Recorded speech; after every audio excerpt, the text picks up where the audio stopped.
Continuando con el ejercicio, sabemos que hemos conseguido 5 modos o grados de desplazabilidad y ahora lo que nos queda es ubicarlo en nuestro sistema QQ. Como vemos, el sistema QQ simplemente representaremos con vectores en la dirección positiva los modos que hemos conseguido. En el primer modo vemos que era el desplazamiento horizontal del nodo B, por lo tanto colocamos un vector. Y al ser el primer modo, le colocamos la coordenada número 1. El segundo modo, desplazamiento horizontal de C. Tercer modo, la rotación de C. El cuarto modo, el desplazamiento horizontal del nodo D. Y quinto modo, desplazamiento vertical de E. Ahora, al saber que tenemos 5 grados de coordenadas generalizadas, o 5 grados en nuestro sistema QQ, sabemos que la matriz A será una matriz de 5 columnas y 10 filas, porque recordamos que nuestro sistema PP era un sistema de 10 coordenadas. Ya como tenemos y hemos establecido nuestro sistema PP y nuestro sistema QQ, procederemos entonces a realizar el análisis de las deformadas elementales, el análisis de los modos y poder conseguir para cada una de estas coordenadas generalizadas cada una de los valores en el sistema PP. Vamos a ver cómo se hace esto. Empezamos con el modo número 1. Si recordamos, para realizar este análisis lo que debemos es bloquear todos los desplazamientos menos el desplazamiento en el modo que queremos estudiar. Y en el modo que queremos estudiar le damos un desplazamiento unitario. Como vemos aquí, hemos bloqueado desplazamiento horizontal de C, la rotación de C. ¿Qué ocurre? La forma más intuitiva de bloquear estos dos desplazamientos en el nodo C debería ser colocar un patín fijo a tierra, ¿sí? Un patín que impidiera la rotación. Sin embargo, por cuestiones de notación, para impedir o demostrar que estamos impidiendo la rotación, lo que colocamos es, digamos, la misma forma del nodo, pero en una caja o recuadro, digamos, un poco más exagerado, de un color diferente, para nosotros denotar que ese nodo no va a rotar. Luego, vemos que aquí estamos con un patín, estamos restringiendo el desplazamiento horizontal de D, y con un patín vertical restringimos el desplazamiento vertical de E. Vemos que aquí le estamos a B imprimiendo un desplazamiento horizontal unitario, y que es, o cómo sería la secuencia de este trabajo. Bueno, en primer lugar vemos que al desplazarse el patín una unidad horizontalmente, la barra BC, que es una barra completamente deformable, va a pasar de esta posición inicial a la posición, digamos, de esta línea azul, que nos define el eje o la cuerda de la barra BC. Una vez que hemos establecido esta cuerda o barra BC, vemos que para poder dibujarlas deformadas es muy importante que aprendan a dibujarlas deformadas, ya que aparte de que varios puntos en el parcial es importante que ustedes puedan entender y predecir cómo se deformarán las estructuras. Vemos entonces que recordamos que las juntas las consideramos como cuerpos rígidos, que no pueden deformarse, es decir, no importa que la junta C rote, el ángulo entre las partes de la junta siempre va a permanecer igual. No importa cuánto se desplace la junta C, el ángulo que hay entre la barra AB y la barra BC en la junta siempre va a permanecer igual. Lo mismo pasa en B. El ángulo que forma la junta aquí, solo en el punto donde está la junta, con la horizontal siempre permanece igual. Entonces, ¿qué pasa? Como este ángulo permanece constante y este ángulo permanece constante solo en la junta, es decir, una distancia infinitesimal, la deformada tiene que empezar, es decir, venir con una curvatura que venga desde este punto, siguiendo esta tangente, hacia la cuerda. Es decir, va a venir de forma cóncava. Cuando llega a la cuerda va a tener un punto de inflexión. ¿Por qué? Porque ella tiene que llegar hasta este punto. Y vemos que para llegar a este punto debe cambiar su concavidad. Es decir, aquí, cuando llega a la cuerda, tiene un punto de inflexión de cambio de concavidad para poder incorporarse a el nodo B con el mismo ángulo original que tenía él en su posición original. ¿De acuerdo?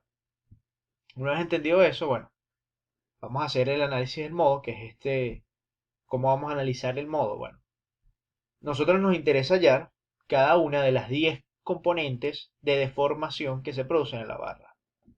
Si bien recuerdan, y hemos hecho dos ejercicios, ya han estudiado esos dos ejercicios, esos componentes de deformación los encontramos a través de una serie de ecuaciones. Para poder conseguir cada uno de esos componentes de deformación, si recordamos, esas ecuaciones dependen de el desplazamiento transversal a la posición original de la barra y el desplazamiento axial, es decir, la deformación transversal y la deformación axial. Son las componentes del sistema PP.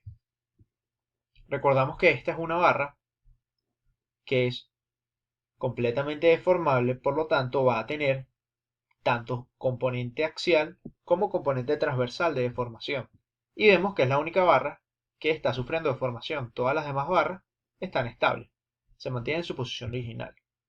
¿Qué es lo que sabemos entonces? Bueno, desde la posición inicial de la barra, tenemos que se va a formar un triángulo entre la posición inicial, el desplazamiento del nodo y la posición final de la barra. ¿Sí? ¿Qué es lo que nos interesa hallar? Bueno, nos interesa hallar la componente axial y la componente transversal o la perpendicular. Es decir, nos interesa hallar la componente axial porque la componente axial o este lado de la barra del triángulo nos está indicando cuánto se deformó axialmente la barra. Y nos interesa hallar la transversal porque sabemos que la deformación transversal entre la longitud nos da el ángulo de rotación y eso nos ayudará a conocer la deformación transversal de la barra. Es decir, las componentes del sistema PP en este modo 1. Para hacer este análisis, bueno, vamos a recordar primero que la barra AC y la barra BC forman, las dos, un ángulo alfa con la horizontal. Este ángulo alfa, sabemos que, digamos, la barra tiene 4 en componente vertical y 3 en componente horizontal, por lo tanto, el seno de alfa va a ser 4 quintos. Si tiene 4 vertical y 3 horizontal, la longitud de la barra es 5, el seno es 4 quintos y el coseno 3 quintos. Entonces, vamos a tomar este triángulo, que recuerden, los triángulos que nos interesan hacer, que vamos a comenzar a hacer a partir de ahora, van a ser a partir del desplazamiento total que se produce en el nodo, buscaremos para cada barra la componente axial para saber cuánto se deformó axialmente y la componente transversal para poder calcular, para poder determinar el giro o la rotación como de cuerda y finalmente calcular la deformación transversal de la barra. Entonces, vemos este triángulo que está aquí, lo vamos a ampliar a esta imagen que vemos acá y tenemos que, primero, la hipotenusa del triángulo es 1, que es nuestro desplazamiento total del nodo. Sabemos además que alfa va a ser este ángulo que vemos acá. ¿Por qué? Porque si sabemos que esta barra forma alfa con la horizontal, la diferencia entre estas dos barras, digamos, el ángulo de variación entre estas dos barras es básicamente insignificante. Si bien recuerdan, ese ángulo de rotación tiende a cero. Por lo tanto, estas dos barras podemos considerarlas casi perpendiculares y este va a ser el mismo ángulo de rotación o el mismo ángulo que formaba con la horizontal. Por lo tanto, tendremos alfa de este lado del triángulo y este o x vendría siendo el cateto opuesto, que va a ser la componente transversal de desplazamiento de la barra. Y Y va a ser nuestro cateto adyacente y será la componente axial de deformación de la barra. Si sabemos, bueno, que el seno del ángulo es cateto opuesto entre la hipotenusa, x entre 1, x va a ser el seno del ángulo. Y si sabemos que el coseno de alfa es y entre 1, y va a ser el coseno del ángulo, cateto adyacente entre hipotenusa. Conociendo estas componentes de deformación axial y transversal, vamos a calcular las coordenadas en el sistema PP. Calculamos entonces la rotación de cuerda de esta barra, la rotación de cuerda de BC, y recordamos por la fórmula que la rotación de cuerda de BC es el desplazamiento transversal del nodo C menos el desplazamiento transversal a la barra del nodo B entre L. El desplazamiento transversal de C sabemos que es 0, C está fijo. El desplazamiento transversal de B, recordamos que era este X, e iba a ser el seno del ángulo. En este caso, porque es menos seno del ángulo. Es menos seno del ángulo porque si recordamos la barra viene de la componente B a la componente C y por el sistema de coordenadas propio de la barra, recuerden que el sistema PP es un sistema de coordenadas local, quiere decir que está sujeto al sistema de coordenadas de cada barra, este desplazamiento viene a ser negativo. Por lo tanto, tenemos que colocar en el desplazamiento transversal de B menos seno del ángulo. Entre L, que es 5, L es la longitud de la barra. Por lo tanto, la rotación de la barra será el seno del ángulo entre 5, recordamos que el seno era 4/5, y la rotación de la barra BC, la rotación de cuerda de BC es 4 entre 25, positivo. Una forma mucho más fácil de recordar si los ángulos son positivos o negativos, es decir, el ángulo final y el cálculo final, es saber que si nosotros recordamos en las clases teóricas cuál es nuestra convención positiva, toda rotación antihoraria es positiva. Por lo tanto, si nos fijamos aquí en la barra, ella cambia de esta posición a esta posición. Y esto es una rotación de cuerda antihoraria, por lo tanto es positiva. Por cálculo nos está quedando, vean, que es positiva, 4 entre 25. Obteniendo esto, vamos a calcular ahora sí cada una de nuestras componentes. Sabemos que P1, la componente del sistema P1, debería ser la deformación transversal de A. Si recuerdan aquí, vamos al sistema PP, 1 de formación transversal en A de la barra B, 2 de formación transversal en C de la barra C, 3, 4 y 5 son las que nos van a interesar en este caso, las que van a tener valores, y todas las demás sabemos que como las barras no se deforman, no van a tener valores. Volvemos al ejercicio. Entonces, deformación transversal de A en la barra C0, deformación transversal de C en la barra C0, deformación transversal de B es nuestra P3. Recordamos que era la rotación del nodo B menos la rotación de cuerda de BC. La rotación del nodo B es 0, ya que él está completamente fijo. Por lo tanto, es simplemente menos la rotación de cuerda de BC, que es menos 4 entre 25. Lo mismo ocurre con P4, que es la deformación transversal en el nodo C, y esta deformación transversal en el nodo C iba a ser la rotación del nodo C menos la rotación de cuerda de BC. Volvemos otra vez. C está impedido de rotar, recuerden la cajita que colocábamos. Por lo tanto, era 4 menos 4 entre 25. Luego teníamos el P5, que es la deformación axial.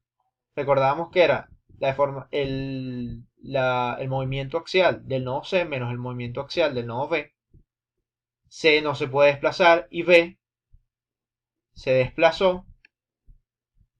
Esta Y, que es el coseno del ángulo. Y si recordamos, el coseno del ángulo es 3/5. Ahora, 3/5 positivos, ¿por qué? 3/5 positivos porque se está alargando la barra. Si ustedes notan, lo que está ocurriendo es un alargamiento axial.